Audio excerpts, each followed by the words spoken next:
which it stands, one nation, under God, indivisible, with liberty and justice for all.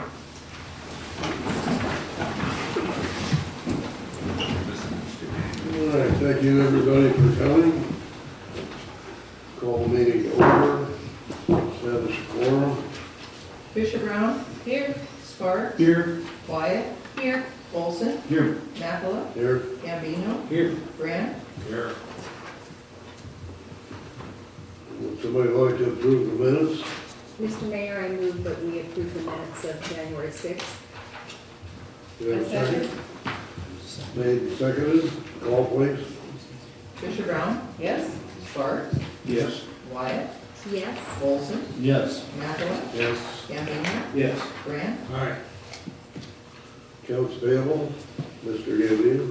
I move that we accept accounts payable as presented. Do we have a second? Second. Made and seconded. Call please. Sparks. Yes. Wyatt. Yes. Olson. Abstain for reimbursement. Mackala. Yes. Gambino. Yes. Motion abstained. Grant. Aye. Fisher Brown. Yes. Let the minutes show please that I should have abstained because I have a reimbursement. Thank you. We expended some money, the city's paying us back, so when we get that, we always abstain. Oh, and if I haven't gotten it though, If you're not getting it today, you don't have to. okay, so I could, okay, thank you. On to item 5, special orders. We have with us today Ms. Signe Grimstad, the 2013-14 audit report presentation. Good evening. Thank you.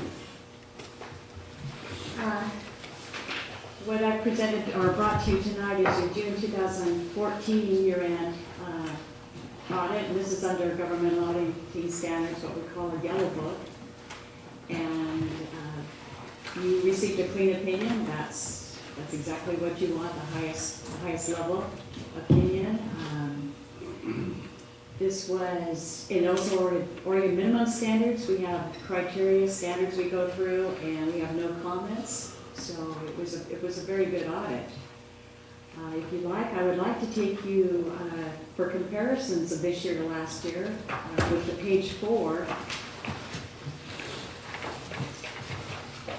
This gives a summary of what went on during the year. It's a chance for management to discuss anything unusual or comparisons, and I'll take you through a little bit of it. This reflects 2014 to 2013, both in the governmental and in the enterprise fund, so I'm going to discuss it to the far right. You'll see under total assets, you actually increased your assets by year end, and I'm going to round here, 80,000. You serviced your debt. So in comparison to this year, to last year, your liabilities are down about 285,000 in total. So overall, your net position increased in your equity. You saw it both in your investments and your capital assets. A little bit in restricted, but you increased about 153,000 in your unrestricted. And unrestricted, that is favorable because that gives the opportunity. It gives a little bit more leeway for spending. Your money is not so you have restricted monies based on grants, debt service, and then the unrestricted. So you have more maneuverability, and you're increasing that line item by 153,000 this last year. That's explained a little bit in the paragraph that follows below. Is describing what is restricted, and that's money set aside for the system development. Urban renewal is in there. The bond servicing have restrictions on funds. There's also the Aggie Beach closure fund reflected in there. Page 5 is reflecting the revenues and expenses. And I'll take you again to the far right. Overall, revenue was up about 55,000. Your expenditures were up also 114,000. If you look to the far right, comparing 2013 to 14, you had a little bit of unusual activity in 13 that's not there in 14, and there was an insurance in FEMA of 180, and then a settlement of 7,500. But overall, your position has improved for the year.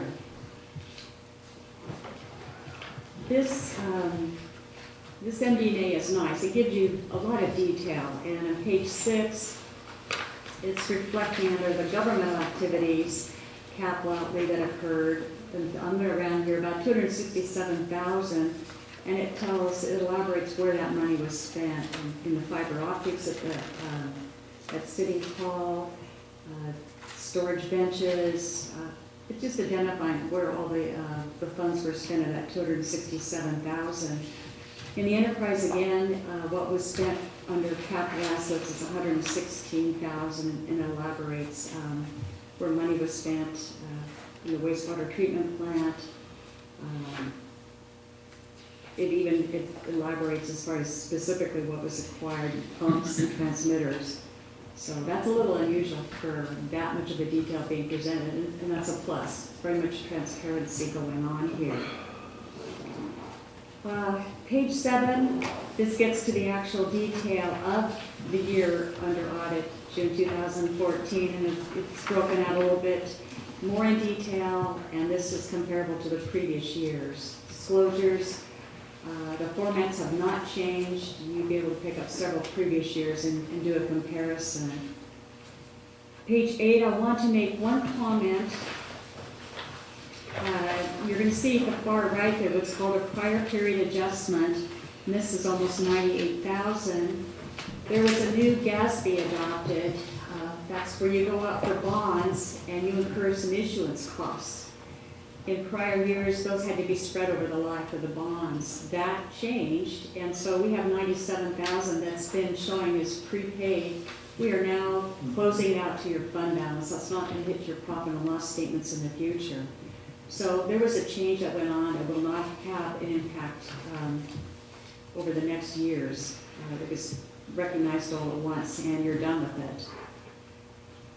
That was one change.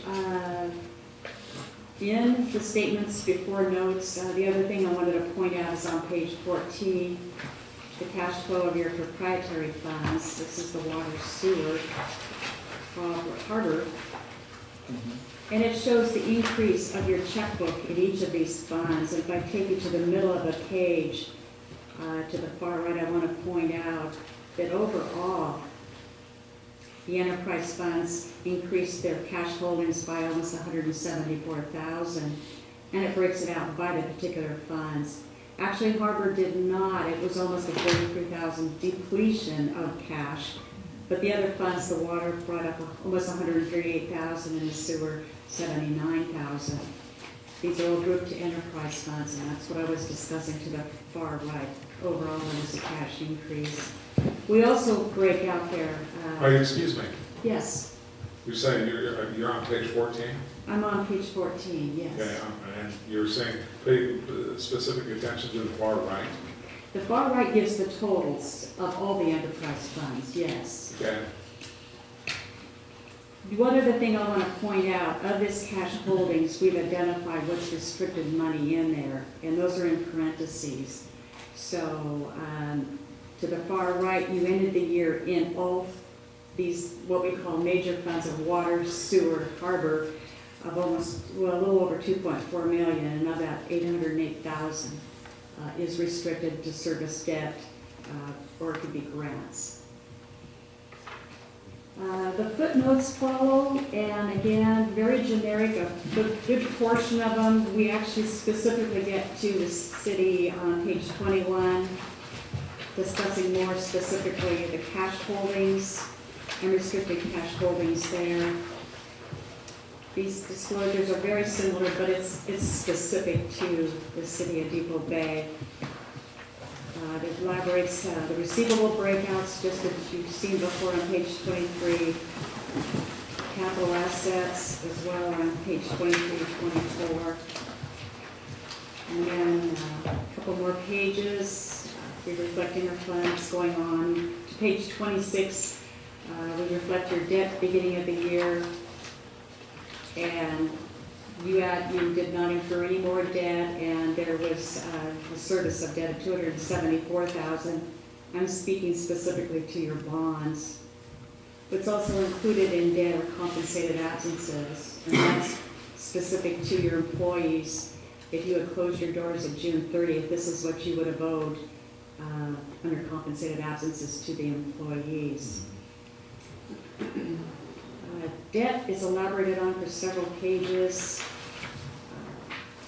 The only other unusual thing is on page 30, we describe in note 5 specifically the tri-period adjustment I mentioned a little bit earlier, that $97,000 now being close to your fund balance. Excuse me again, on Yes. compensated assets. Compensated absences, Yeah, yes. absences.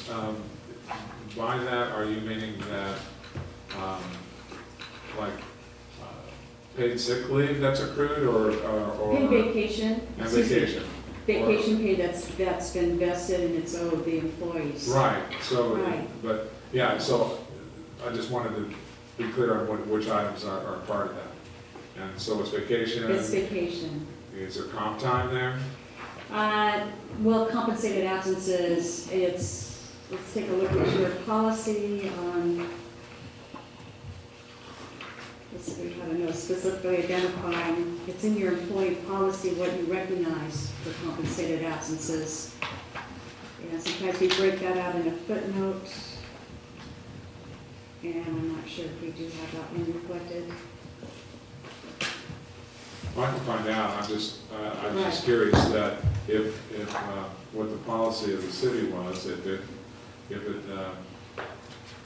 aggregated sick leave that is unused as part of a compensated absences that were. That's going to be specifically identified in the employee's policy manual.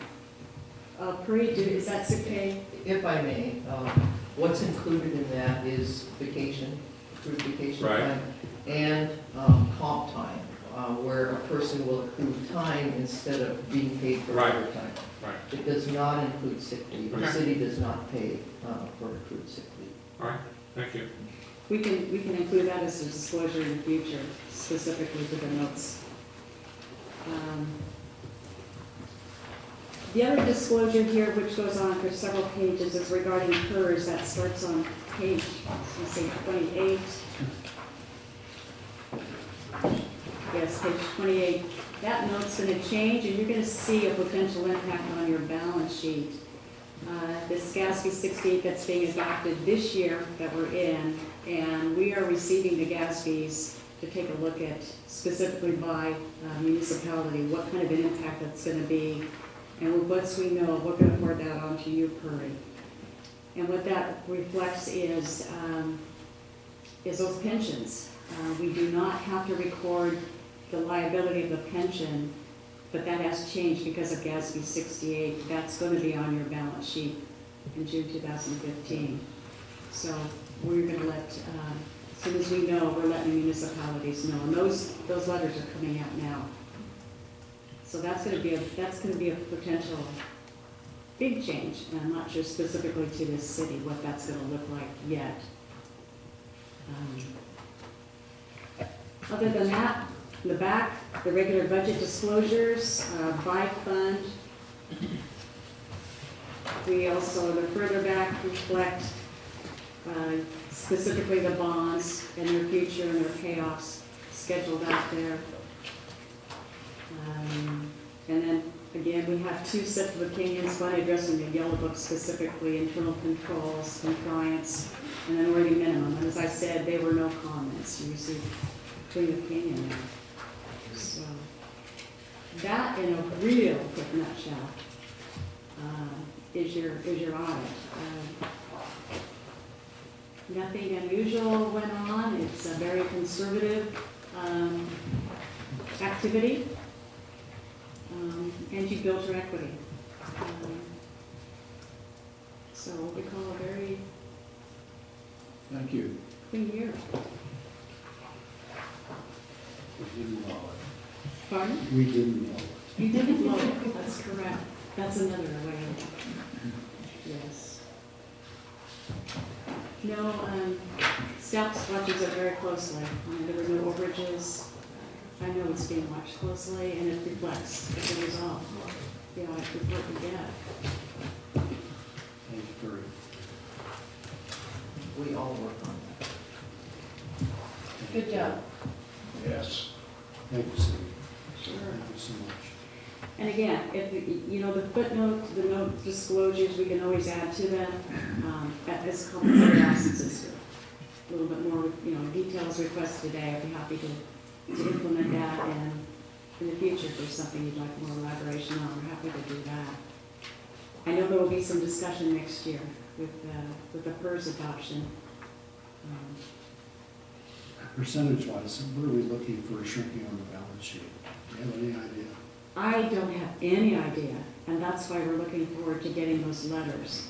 And that's what Curry's gonna get a copy of once we see exactly what that impact is. And she'll be in a position to perhaps explain it earlier if it's desired. Excuse me, Mayor. So is this in response or in compliance to a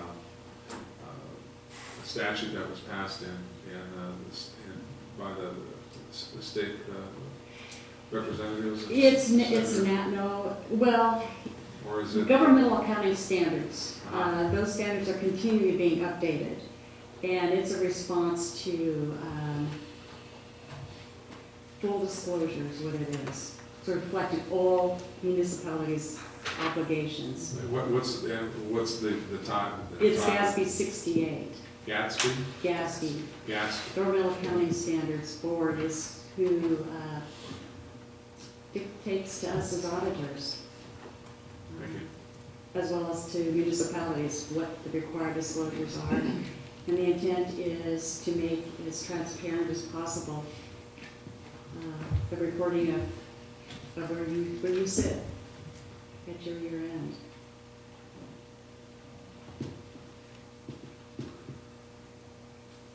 Thank you. Okay.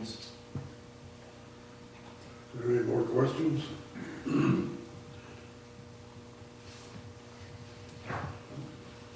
Okay, Thank you, Mr. Chair. thank you. Thank you, Sidney.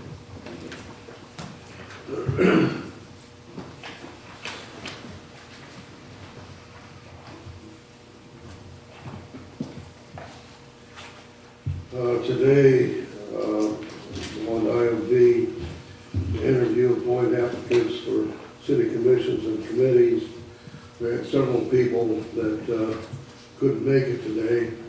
And we also had one of our applicants that ended up in the hospital, and for what reason, I don't know.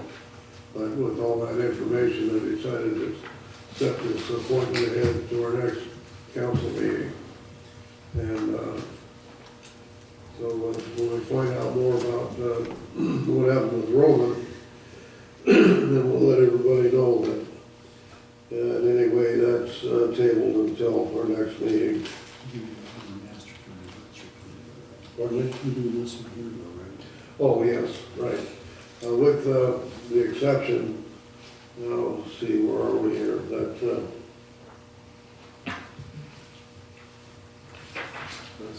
the advisory committee, I believe, isn't it?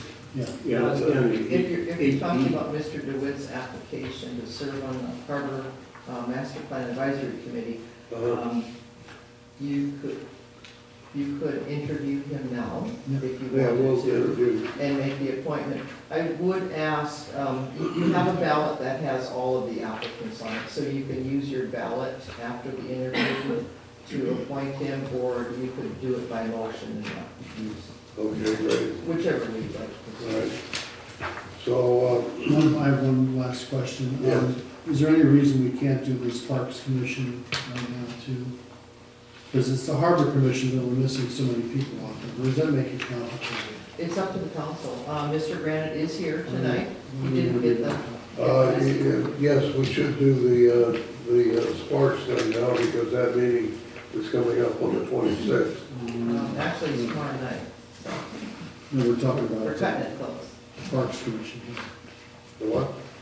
Mr. Grant's back there in the back, he's here. There's- Parks Commission's tomorrow. The Parks Commission meetings tomorrow, and so Mr. Grant is running, he's here, so why don't we just do them? Okay, Yeah. all right, Chill out. all right. And we'll leave the Harbor Commission part for later.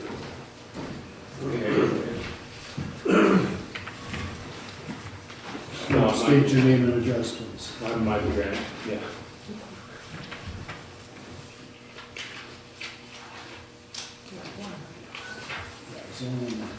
So Michael, why you want to be on the Parks Commission? Well, I joined to fill a vacancy last year, and it's kind of a nice opportunity to kind of beautify the city, and, you know, tourism is kind of our greatest asset, and a lot of people enjoy the parks and the other properties that we happen to have, and talking to Ken, he kind of encouraged me to join, and he showed me just all the opportunities that the planning for the Parks Commission has before them, you know, through the master plan, and it's quite, if anyone hasn't seen it, it's incredibly staggering, just the number of properties and ways that, you know, we could use grant money to improve the look of our city, so it's kind of very interested in being a part of it, and really enjoyed it so far. Any questions? Yes, I do. Could you tell me what your most important goal for the Parks Commission going forward? And that's the first question. The second question is, what keeps you awake at 3 o'clock in the morning about your role in the Parks Commission? Will help me learn as a new counselor, so. What was your first question? The first question was, what's your number one goal in your mind personally for the Parks Commission moving forward? Well, I think it's kind of implementing that master plan that was developed. There's, you know, some projects are much bigger than others. Something I'm kind of, I don't know how feasible it would be, but there's one part of the master plan which talks about the long strip of property that kind of goes back all the way down to Whale Cove down there, and I think that's one of the main goal that the Parks Commission should be having right now, is kind of examining, you know, what other projects that the master plan has that we could feasibly do. Okay. So, and I don't know what keeps, not too many things. So you don't wake up at 3 o'clock in the morning and think about something that, in the Parks Commission? That's good, I'm glad to hear that. There's nothing too pressing. Nothing, okay, good, thank you. Yeah. Thank you. You're very welcome. Any more questions? Michael, thank you. Yeah. Thank you, sir. Thank you, Mike. Mr. DeWitt, would you like to come up and make your presentation? Good evening. My name is Matt DeWitt, 25 Evans, Depoe Bay. Go ahead, sir. I'm looking to get the Harbor Master Planning Committee off the ground and get that project going. I think it's vital to this body to have that document to better manage the city and help you do your job. And that's why I'm getting involved. I've managed several of these projects throughout my career. I'm a CMA, Certified Managerial Accountant. I work inside companies, helping companies make more money. Done a lot of profitability and cost analysis, a lot of budgeting and forecasting, and I think my skill set is well suited to your needs. So I'm here. Deep resume, Matt, we've talked several times before, I know you're passionate on it, I would welcome it. Mr. Sparks? Well, I've noticed you here at the council meetings just about every time, and know that you're passionate about this. And I too would like to ask you, what you have thought about that might be one of the major challenges facing the term on your committee? If you've thought about something that really kind of gets your attention that you might want to share with us. I'm fairly new in town, however, the information that I picked up in my short term here is politics in this town are tough. And there's some fractures in this town. What keeps me awake is having this body give me a direction and marching orders and running into a wall that can't be broken. That's probably my biggest concern.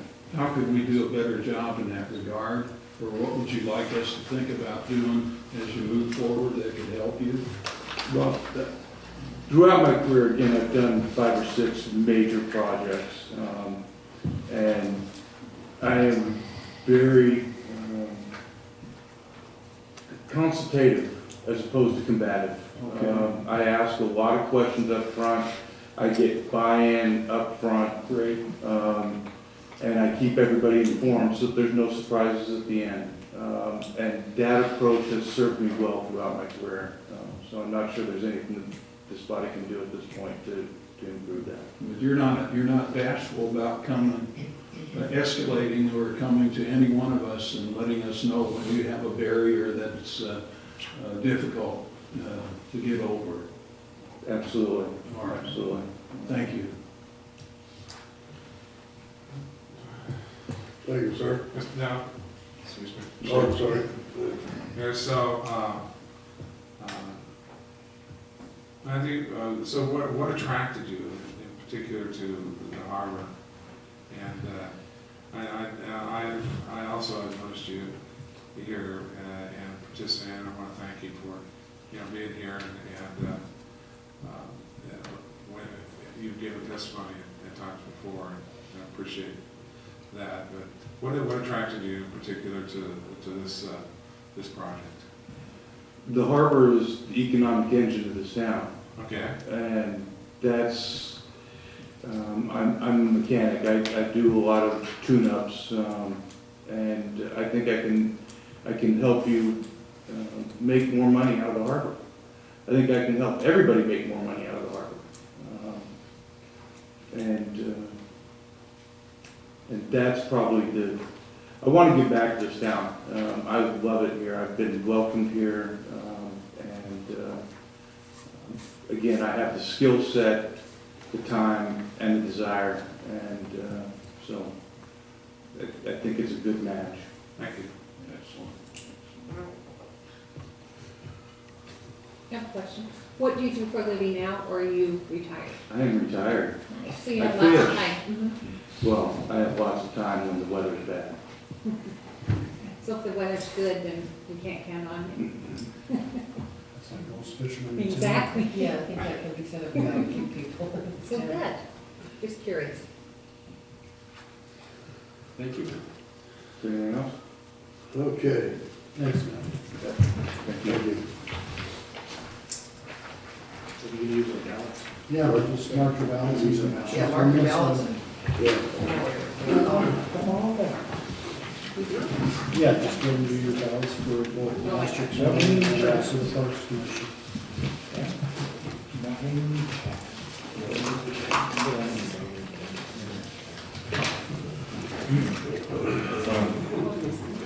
Oh, do we have time?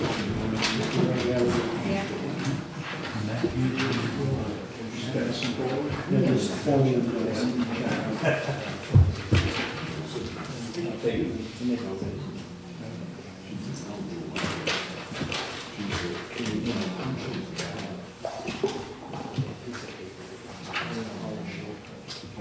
Mayor, so we're not voting on the No, there's too many people absent. how about the Salmon Enhancement Commission? They're not here either. Okay. And the Traffic Safety Commission? And Mr. Gillum couldn't be here. We'll do those 3 next meeting, we'll do those. All right. Yeah. Mr. Mayor.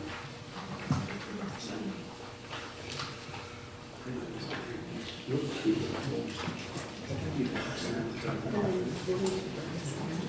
should we, remove the meetings Okay. or add meetings, or might be more people come in.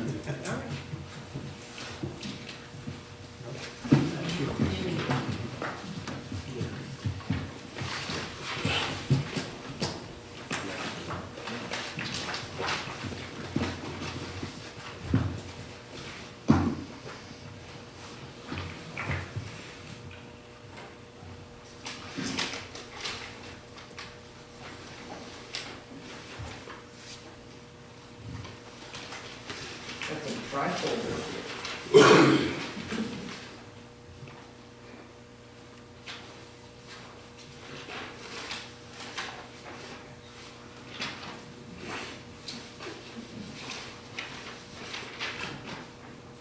All right.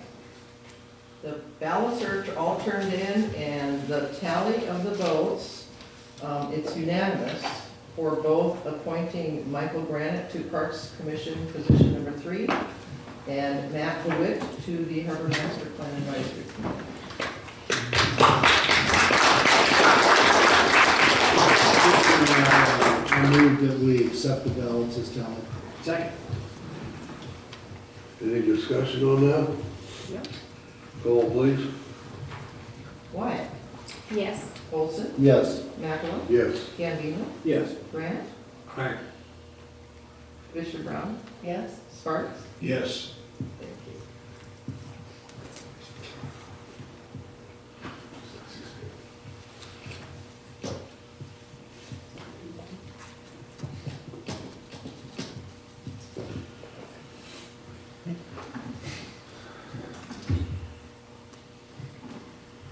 On item 6, reports of officers, boards, or standing committees.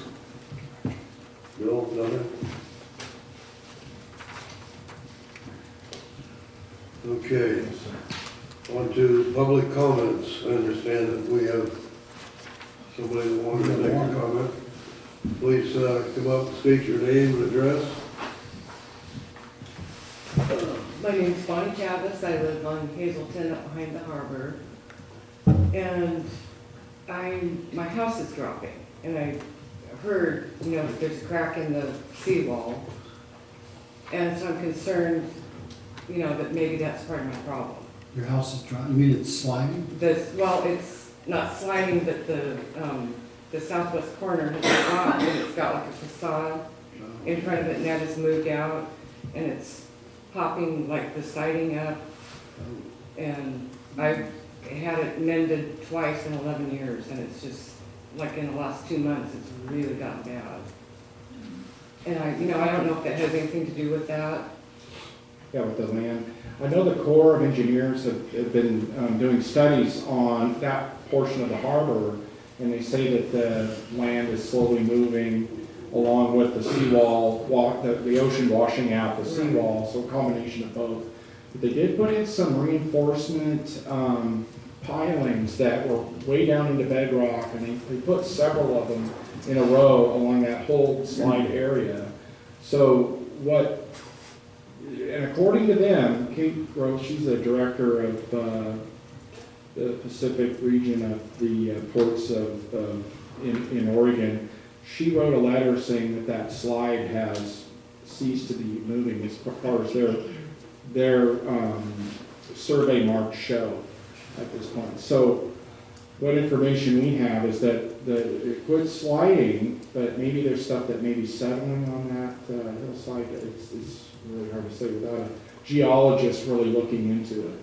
So, Mayor, Bonnie, I think it'd be helpful for the council to know where your house is and what sits between you and the seawall that we're talking I'm about. directly above the harbor lights, Okay, directly. and so between you and where the seawall and the area that's settling is it just bare property, or is there something in between there? There's a house down below. Okay. What is that, Bay? Bay View. Bay View. Right, Yeah. and then the Harbor Lights is in that So, same area. so Hazelton is to the south of Winchell Street? Okay, all right. Right. Not because there's Hazelton Place. Right, That's on the right. north, right? I'm on Hazelton Place, Hazelton Street or something is on the north side. So, yeah, I'm right at the dead end there. Right on. And I've been there. Have your neighbors been experiencing the same problem? No, not that I know of.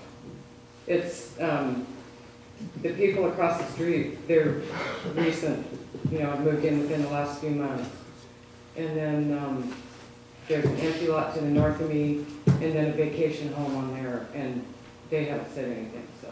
It's just almost like in a direct line, right through Harbor Lights, right down to the seawall. Right. Has Harbor Lights reported any damage, anything going on? I think they, a few years ago, didn't they, Brady?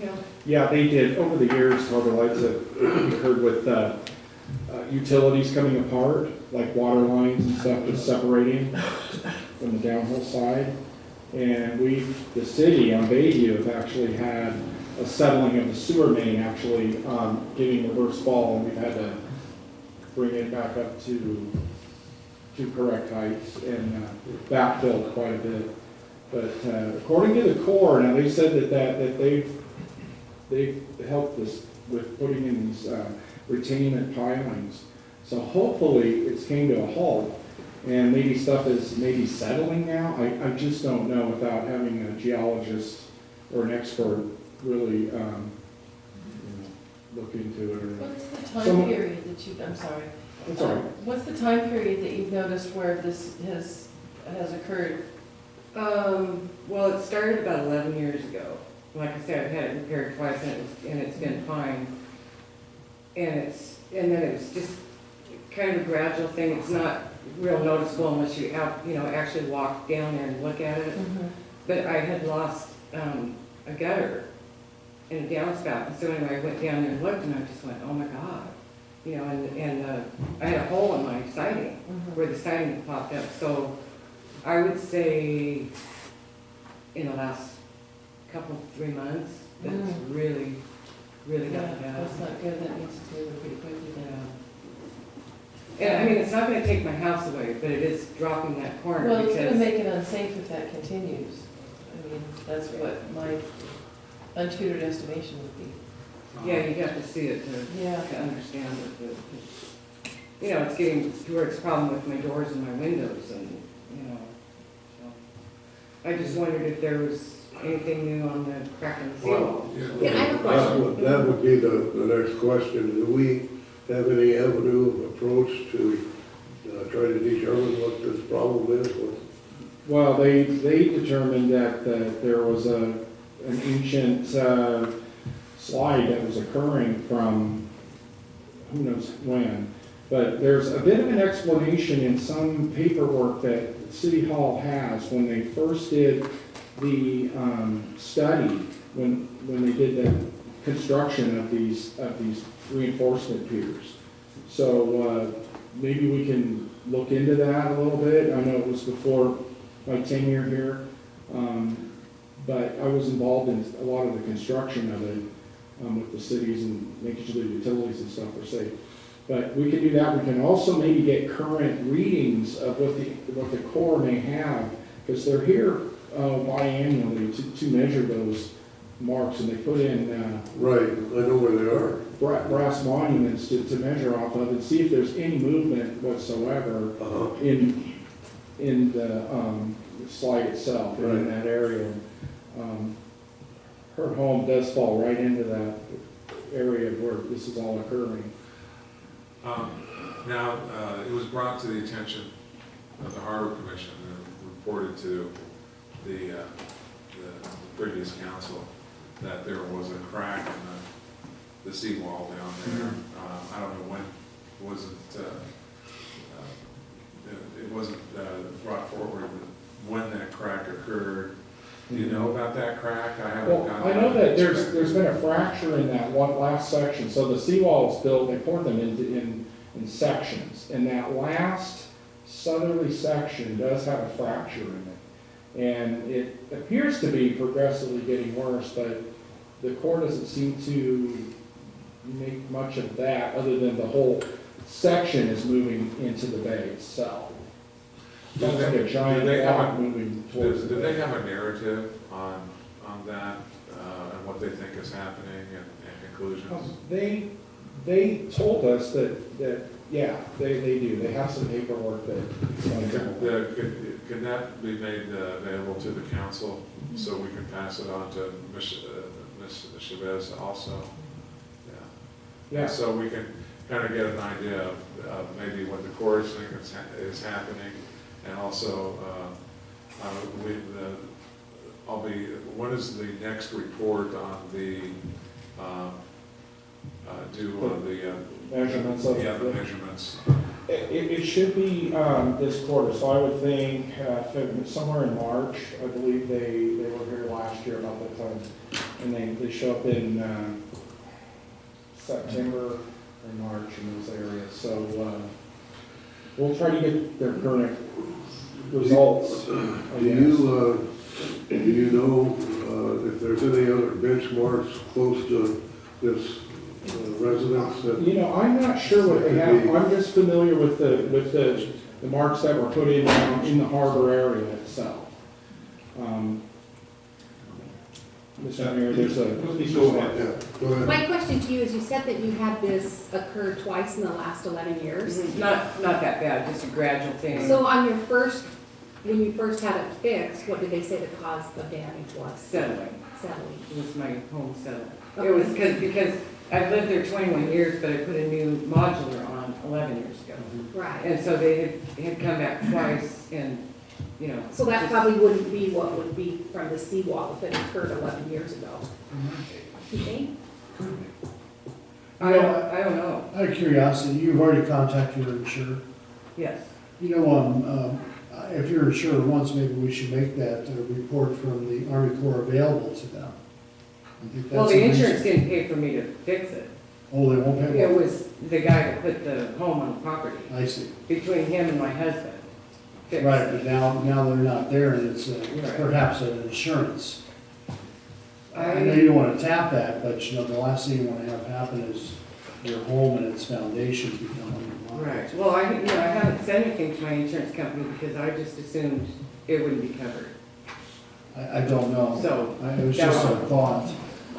But that, sure, they can fix it, they can costume it up, but it's not gonna fix the problem, and that's what I'm trying to Right.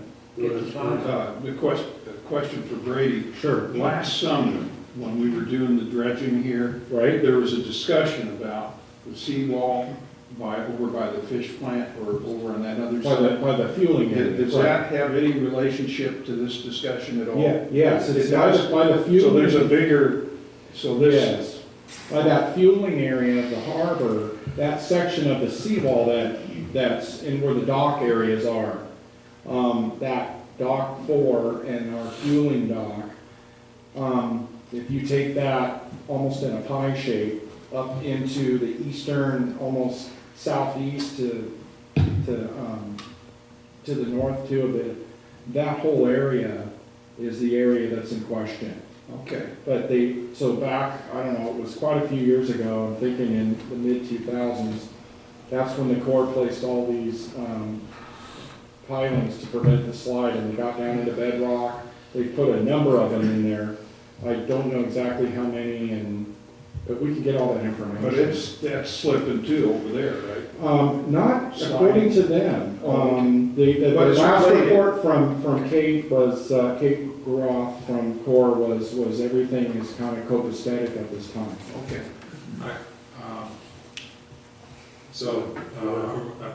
Really, in the public interest, in particular, Ms. Chavez, Bonnie, I would like to get as much information as the city has available and can get that, and because also, it's not, we serve her, and this could help save her property, and also the city, if something is different happening, or it's happening, settling faster, these markers, and maybe that narrative, revisit the narrative of the Corps would help us understand and help Monty understand what's happening.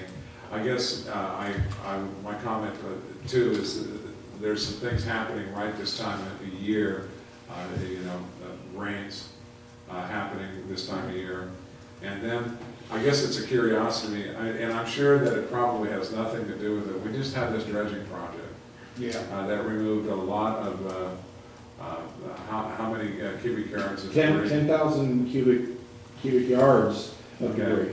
So, I'm posing this question to you, I'm posing it to the ether, okay, or a geologist, okay? Right. Because I know there's not, as far as I know, one in the room. Could the removable of all of that debris bring, nature hates a vacuum, cause any movement in that zone down the hill? Right. Yeah. Not to belabor this, but I always worry about symptomatic conditions that might represent a bigger problem that we need to be concerned about. Right. That's kind of where I come from on these kinds of things. Mm-hmm. The bigger picture. I know the mayor and I were talking about pilings in front of the seawall and as almost a kicker for that thing to get up on, so it won't be pushed against those. Now, the pilings that we did put on Dock 4 years ago are leaning to the west. So it shows that there is pressure on those at this time. We also have our new fueling bunker down there. We have the sewer main that gets combined sewer up to 1,000 gallons a minute. The raw sewer runs right through there in that same area. So there's a lot of concern for all the homes for sure, but a lot of utilities. Well, for Ms. Chavez, if we provide you documentation as a start, I think that's a good start point, isn't it? Oh, absolutely. And maybe we can chat in the future, because it's not gonna be corrected overnight, obviously.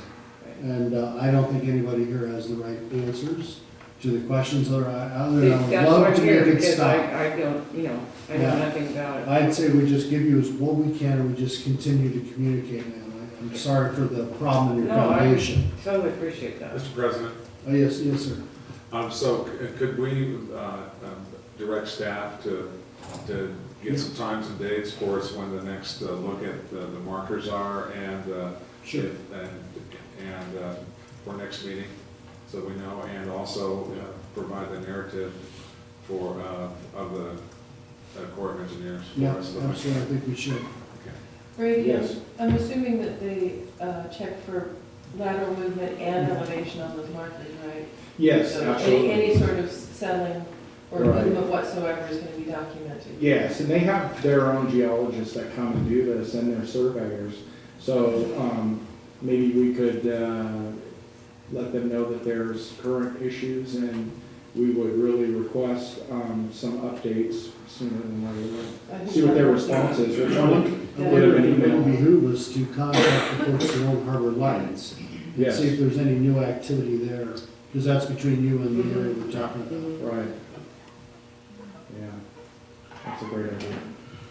Yeah, I think if we start gathering information on this in advance of this new survey coming up, that's just gonna, give us more to work with once we have those numbers and, see where it's going. 'Cause, yeah, that could be a precursor of something that would be really unfortunate. Thank you, Monty, because this is the kind of thing that helps us dig into something more thoroughly. Yeah, well, I appreciate you listening to me. Anyways, That's what we're here Absolutely. to do. Good luck. Gotta go somewhere. Maybe the rains will stop. Thank you. Thank you. Great. Good night, guys. Yeah, have a good evening. All right. We'll do what we can. Any information I get, I will forward that to Bonnie as soon as I get it. Absolutely.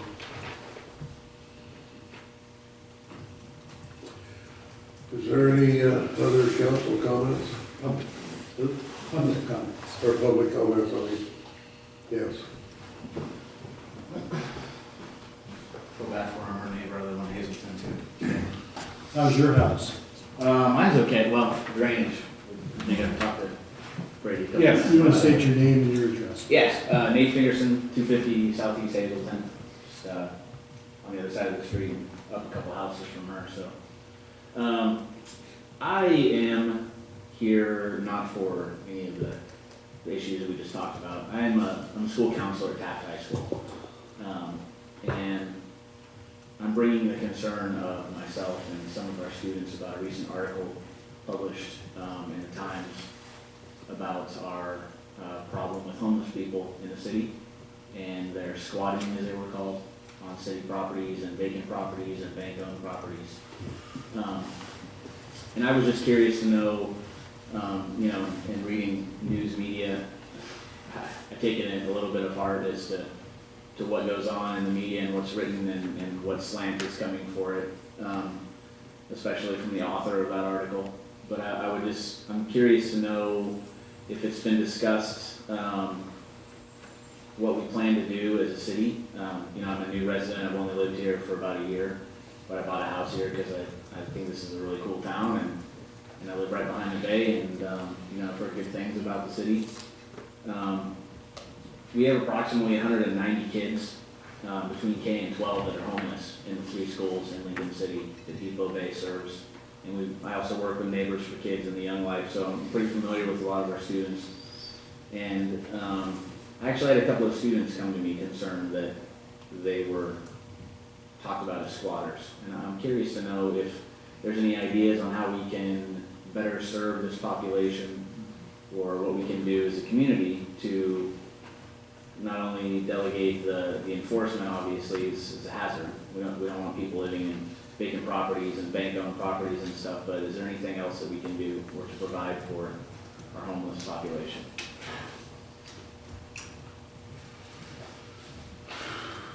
Yeah, I'm working with, can I say? Go ahead. Yeah, I've been working with, as much as I can as an enforcement officer. I've been working with the folks that own the home and or the banks, and it's easier when the banks and there's mortgage companies, you can actually levy fines against them, they'll do stuff. But some of the homeowners, I just come to dead ends with people that literally gave up all their utilities, all the rights to the property, and then where it goes from there, I've come to a dead end. I don't have any real way to get like letters to or anything. There's a couple properties, well, there's the one on Ainsley's really been an issue. There's some on properties on Indian Trail.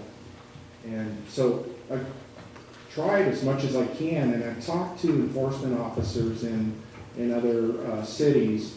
So I would like a peaceful, resolve it peacefully without, having it come to light in the media and stuff like that too, because there is stories behind every one of these folks. So some of it may be bad news, some of it may be, innocent, and that's all they can do. So I'm kind of in a quagmire on some of these issues and just waiting out what the homeowners are really going to do with their properties, because it's their responsibility. Yeah, have you heard anything about the Whale Inn as a place that children are going to? Not kids in particular. I know I'm that. sorry? Not kids in particular. Okay. I mean, I know that's been an issue with the property for, God, I don't know. You've known that for Yeah. a long time. Yeah, even just traveling to the coast and, A Whale Inn problem. Yeah. We know about it. yeah. I worry as a board member for Neighbors for Kids, I worry that we're identifying our homeless children who look just like and act just like regular kids, that we protect them and keep their situation as confidential as we can. And I just don't like the sound of squatters for these kids, because they are just like every other kid, and some of them, most of them live in other homes or in different arrangements, and I just don't like the negativity of classifying kids as squatters. I don't know why that would be used. What's your opinion of that? Well, yeah, I agree with you 100%. I think that kids are sort of the product of their parents' choices, unfortunately.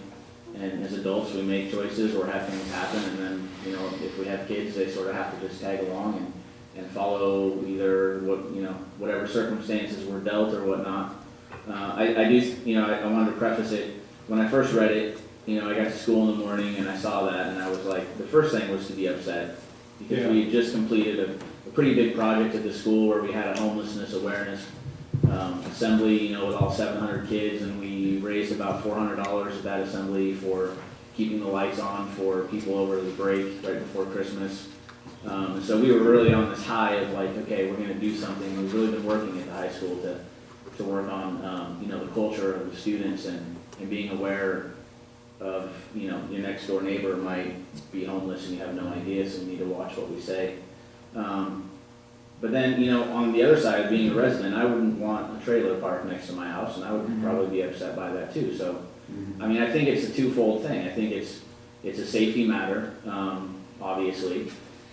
People living without electricity or, with whatever's going on, or trailers parked, and the activities that can come, the drugs, the other activities that can come with that population, but then also just where do they go? Are we doing enough at Neighbors for Kids as an after-school program to help the homeless kids? Yeah, Neighbors for Kids serves our population well. We're doing it, can we do more, or you happy with that? I think that the school, they partner well with our school.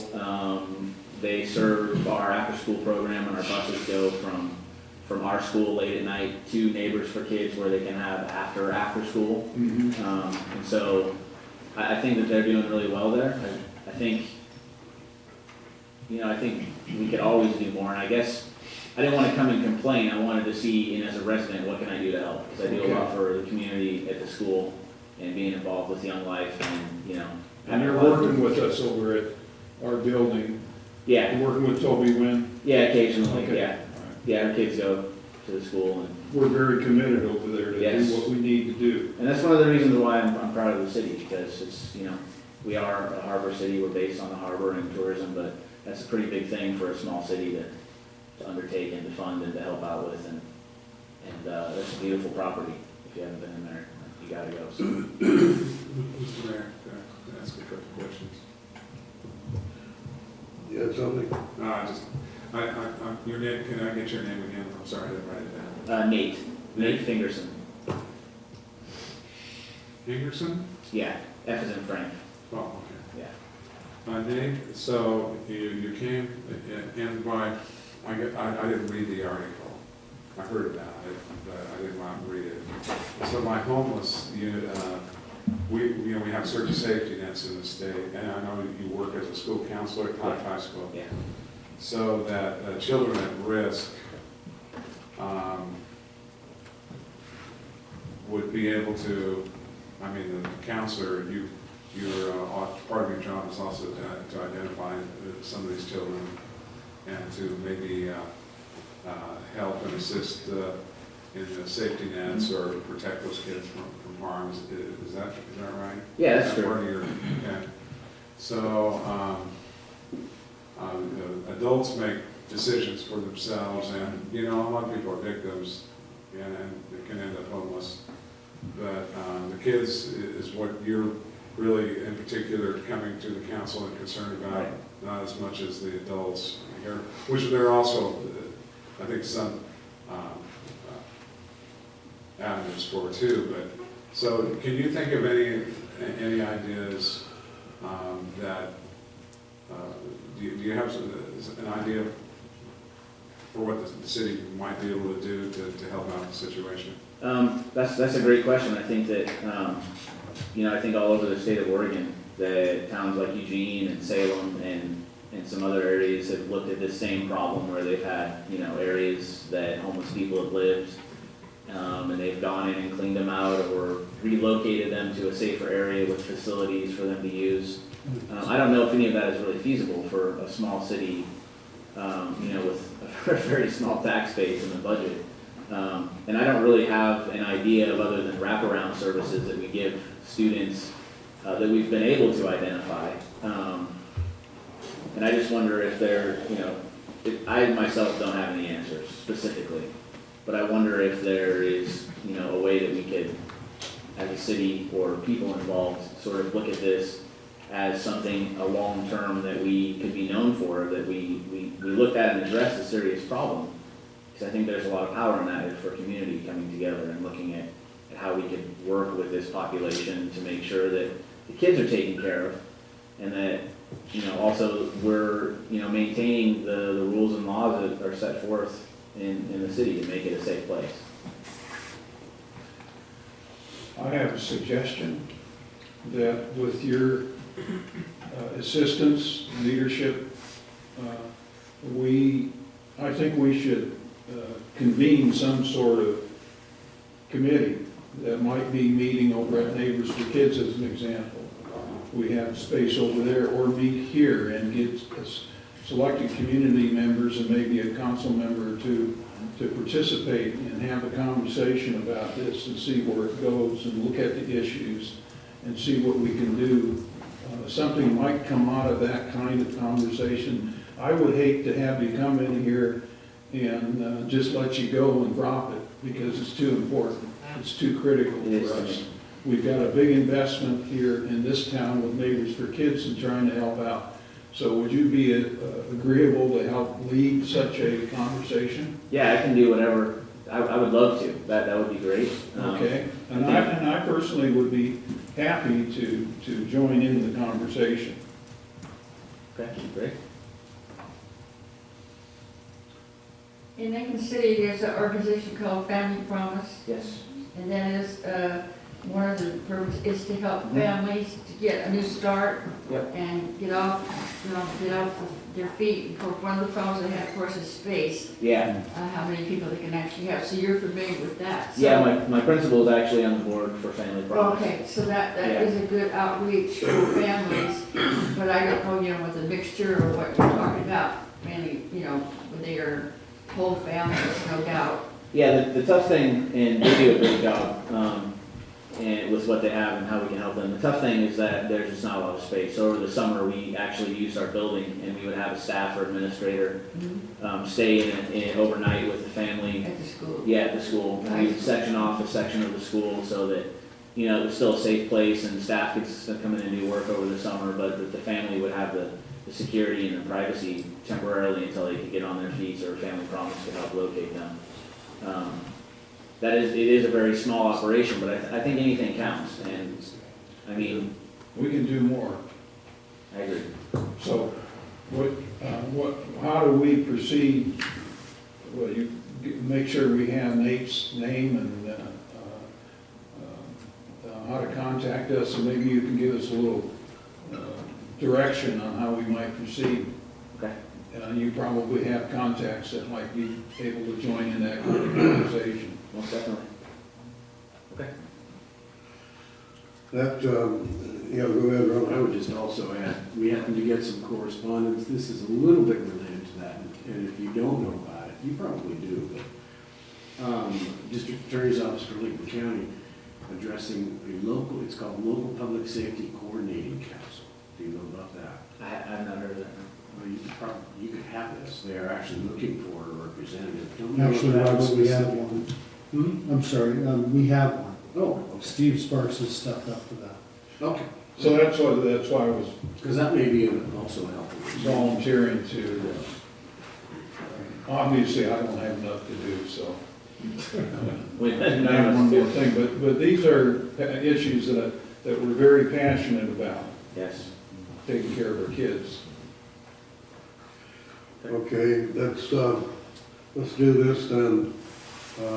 You gentlemen, and anyone else that is interested in getting together for the discussions, let's give some names back and forth, some email address, and then handle it that way. Obviously, we can't cure the problem here tonight. Correct. And we've got a long way to go on our agenda as well. Yeah, I don't want to take up too much more of your time. I appreciate you guys hearing me. Thank you. And that, I'm sure glad you brought that up, because we are passionate about the welfare of our children. And that kid zone means a lot to me as well. All of us, I'm sure. Yeah. So if we could do that at the end of the meeting, if you guys could get together and give each other your information. I'm easy to find. Okay. Sounds good. Okay, thank you. Thanks, Thank you, Nate. Nate. Thanks, Nate. Thank you. I think we have one more public comment, Mr. Mayor. All right, we're on to, Mr. Mayor, we have Pardon one me? more. Somebody else? Yeah, Mr. Tawana is out there. Oh, Pete Tawana. Come on up, come on down. I'm not gonna let you get away. I just want to introduce myself real quickly to the council, and I guess I should be really grateful that you do all this work for the city of Depoe Bay. My name is Pete Tawana. I'm currently the chair of the Little Whale Cove Homeowners Association. And I came here this evening just kind of introduce myself and tell you a little bit what we've been doing over there in the Little Whale Cove in the last couple, 3 months. There's been a lot of volunteerism and a lot of work supporting our community. And I want to say really clearly, our community, we really feel that we're part of Depoe Bay and the community here. 700 pounds of food were donated this last couple months to the food bank in the area here. $600 was donated to help buy coats and other things for kids at Kids Zone. And the community continues to find little avenues to donate toys and things for the Christmas drive. And in the future, if there's anything that you feel that our community can do, our Little Whale Cove community can do to continue to support Depoe Bay and our population of people, let us know. And we'd like to participate. And thanks for your work. Did you hear the city was gonna pay more Thank for you. water out of Little Whale Cove? No, I'm just teasing, I'm sorry. That's okay, I can handle it.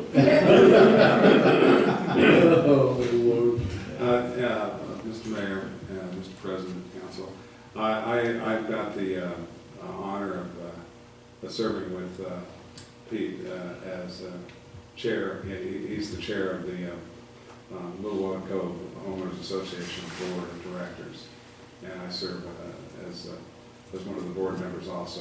And Pete's got, he's not going to mention, he's got a long history of community service, and I'm just really honored to have him here and have him serve as chair of the board. And thank you, Pete.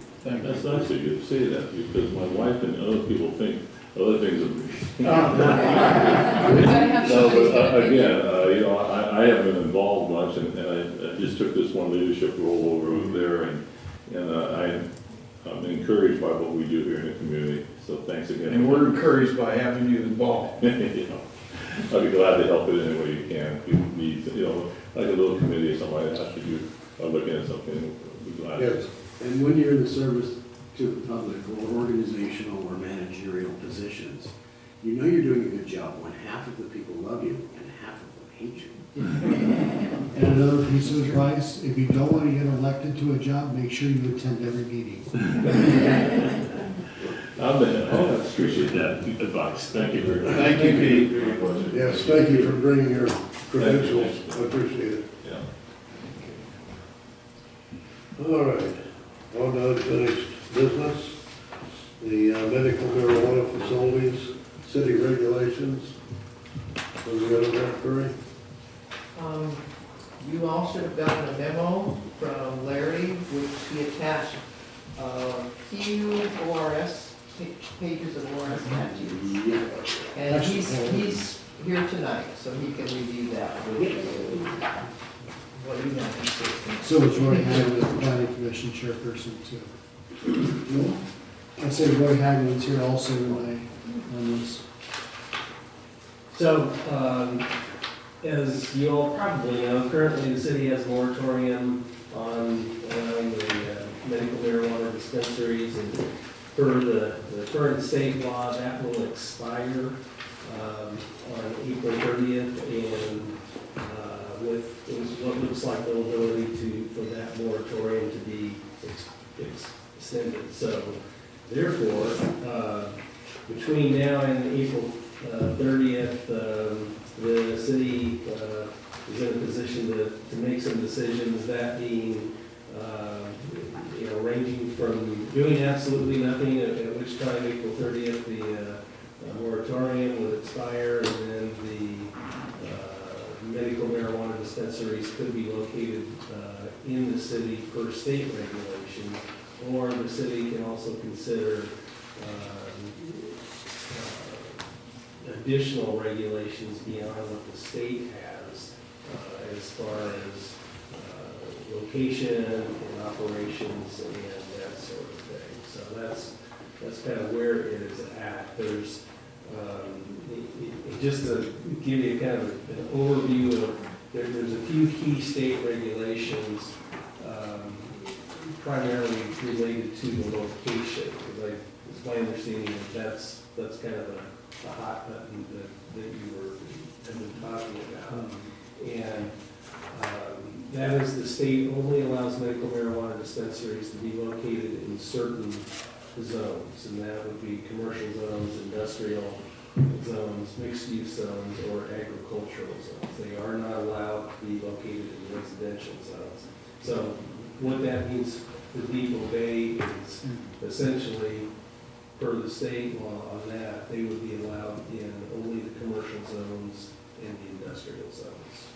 So that's kind of overall, and then a couple other key ones.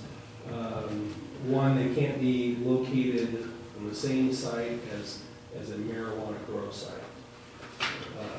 It's pretty clear.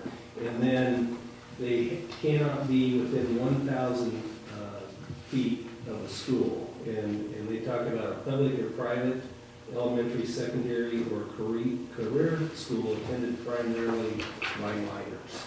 So has to be 1,000 feet away, minimum 1,000 feet away from a school. And then, yes. I want you to get through everything, but would the Neighbors for Kids zone fit within the criteria of a school, or one of the other descriptions?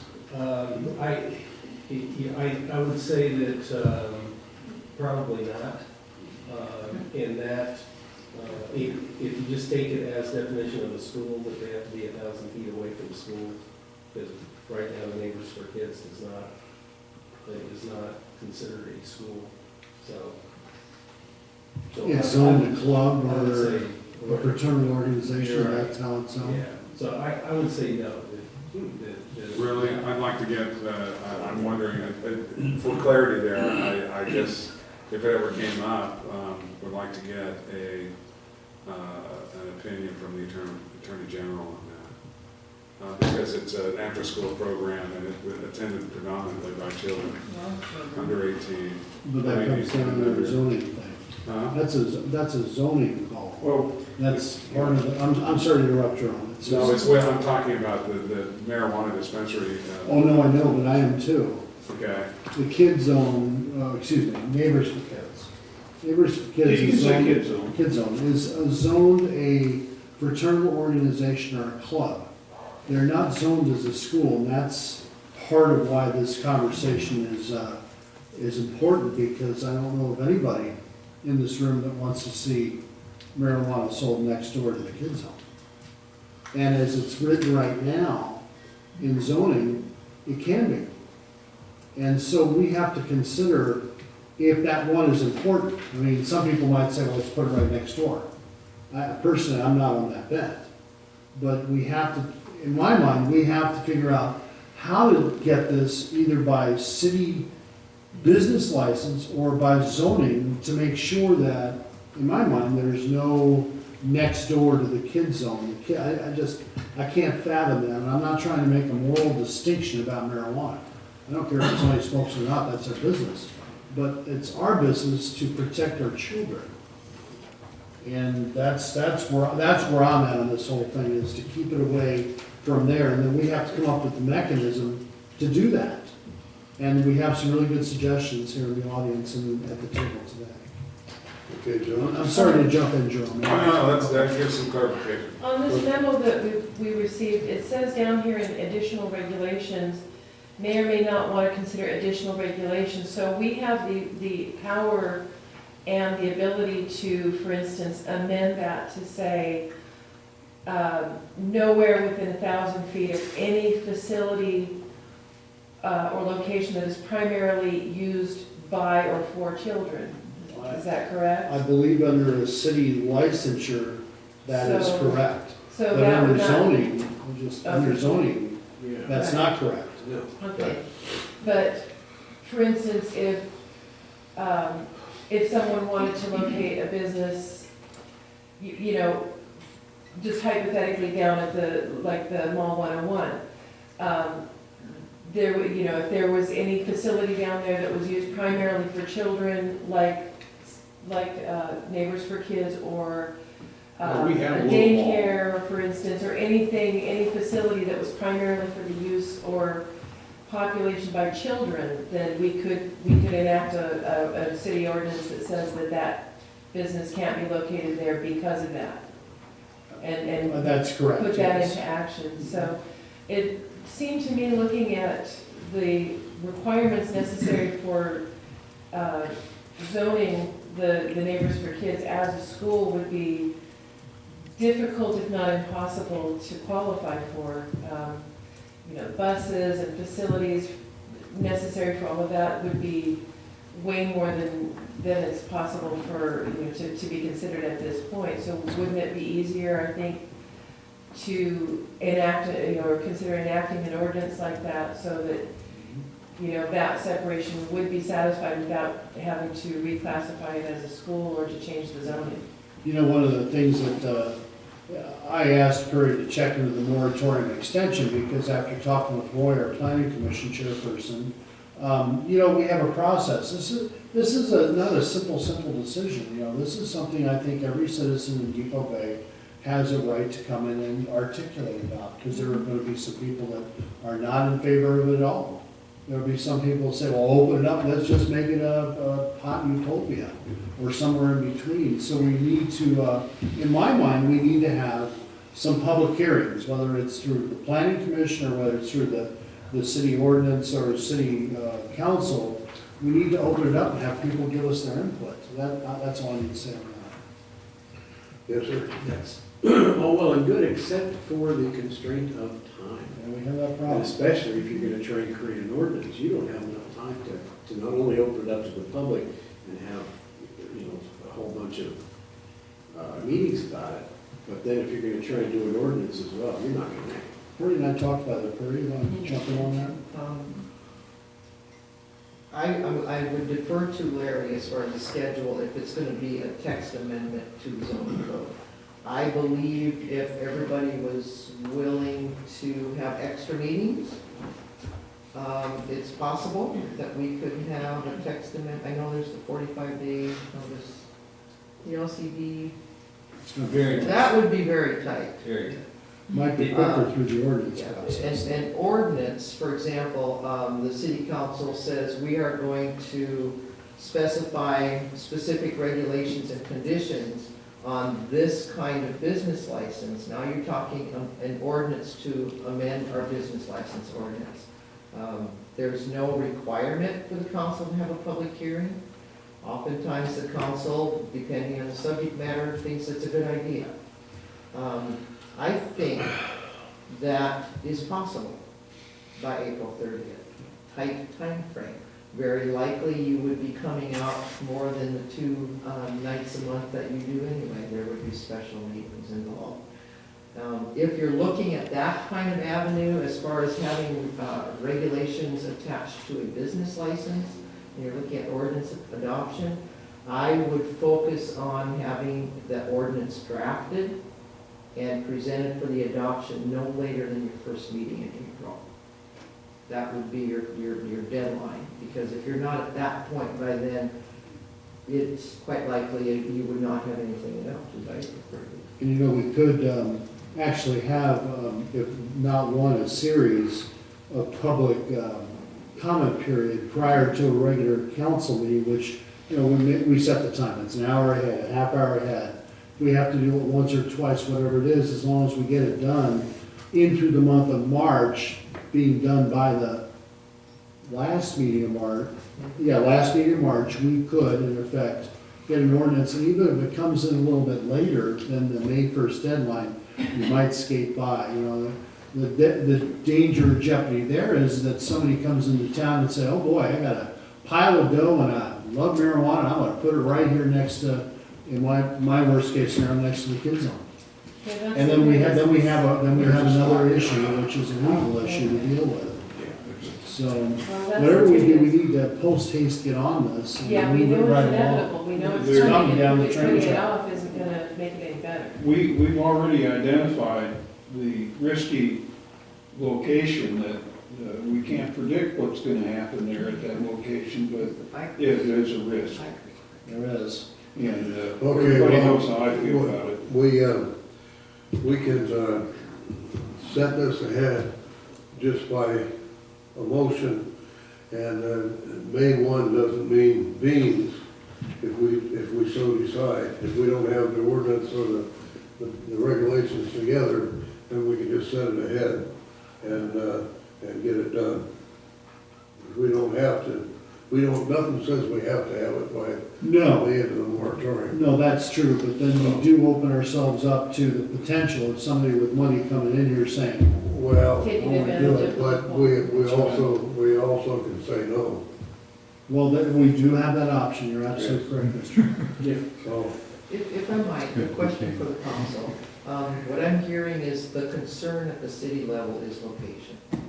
Don't want it located next to a children's, any kind of children's facility. Is there any other concerns? I mean, any other?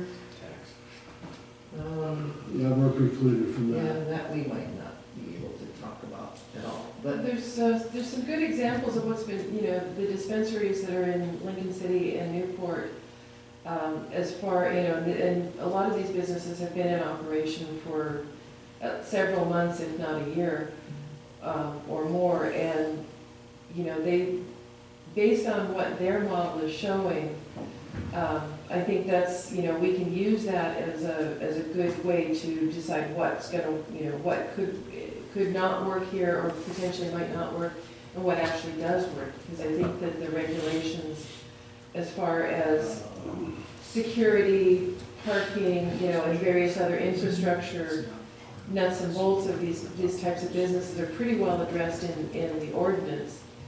And, like I said, putting it off, we know this is coming, putting it off isn't gonna make it any better. It's just gonna possibly leave a loophole that somebody could exploit. And, once we've got that model up and running, not to put too fine a point on it, but July 1st is coming up as well. And that's going to be full-on statewide legalization. So I think that we need to kind of get ourselves geared up for dealing with that now and getting things set up so that when, July 1st rolls around, that, we'll be prepared to take that on as well. So, We actually have somebody that's really familiar with this process, and that's Larry. He went through it in Walport. And you're going through it in Yahats right now? No. No. We haven't addressed it in Yachts, but we certainly been through it in Walport. Can you elaborate for us? Initially, in the city council from the outset, decided not to impose the moratorium in Walport. And we went through a couple exercises. I was involved in one where I prepared a map of the city where we looked at where the medical marijuana dispensaries would be prohibited. And we're looking at a wider range of things. So not only where are they not allowed per zoning by state law, but we were looking at prohibiting within 1,000 feet of schools, of churches, of parks, of the library. And it was kind of an interesting exercise because when we got through, we just about covered the town. And, It's not that big. yeah, and the city council didn't want to go there. So they backed off actually on all of those locational regulations, or in other words, they didn't impose any more regulations than the state is already imposing. They did go through and adopt some regulations related to times of operation, and a couple other things like the